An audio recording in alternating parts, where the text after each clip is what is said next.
Anyone who has ever reached into the office fridge only to discover their turkey sandwich has been reduced to crumbs by a ravenous colleague will certainly attest to the all-consuming rage that inevitably follows. The stolen lunch is perhaps the most explosive catalyst for an all-out, no-holds-barred war, and it takes place in offices all across the globe.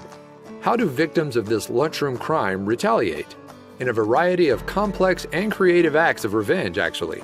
Here's how 9 people dished out justice to their respective office thieves. A forewarning to the future food stealers. After reading through this list, you might never want to look at a coworker's lunch again, let alone eat it.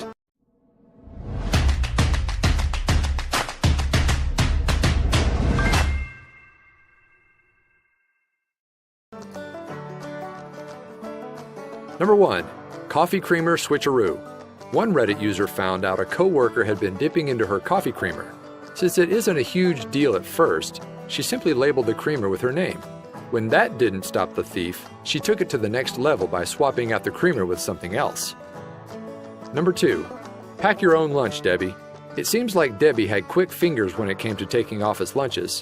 When labeling lunches didn't work, someone in the office tried a different approach, labeling who they didn't belong to.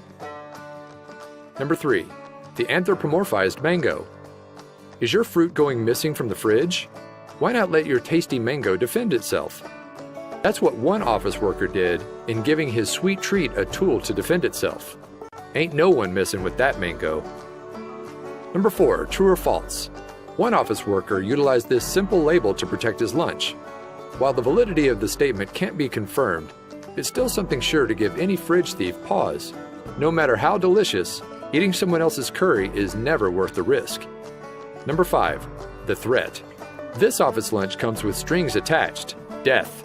Lunch thieves have to decide between stealing something warm and tasty or living a life on the run, or else. That said, the lunch owner should be made aware. Never underestimate the desperation of a hungry coworker. You might find that they'll take the risk.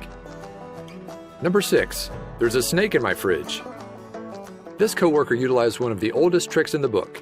Scaring your colleagues with an agonizing death via venomous bite is sure to keep your Tupperware safe. Number 7. Guilt trip. There's nothing like a long, drawn-out note to stifle the guilt of an office thief. This note beautifully lays out the trouble the victim went to get lunch, whom exactly the thief was hurting with his or her antics, and then it packs a wallop in the last line by informing the thief they might have made a massive dietary mistake. Number 8. The fine print. They say there's no such thing as free lunch, and in this office, the saying holds true for candy corn. The fine print at the bottom of the sign informs the candy eaters they've just signed up for the Candy Overeaters Club, an exorbitantly expensive club with perks such as a one-time-only free serving of candy corn. Number 9. Crime scene investigations. Somebody called the CSI squad because this person's lunch has been murdered by a hungry thief. With a little stage decoration and theatrics, the office theft has been made into a murder mystery, which carries a sentence of some really nasty looks and a barring from the communal fridge. When your lunch keeps going missing, there's only one thing you can do: fight back. As a business professional and lunch-eating citizen of the world, it's your responsibility to make sure that there is indeed no such thing as a free lunch, even if you have to get a little dirty. Sometimes the best way to deal with the problem is just a little bit of creativity. If you've ever had to deal with an office thief, you might benefit from these inspirational revenge stories. Share these office lunch thieves with your friends.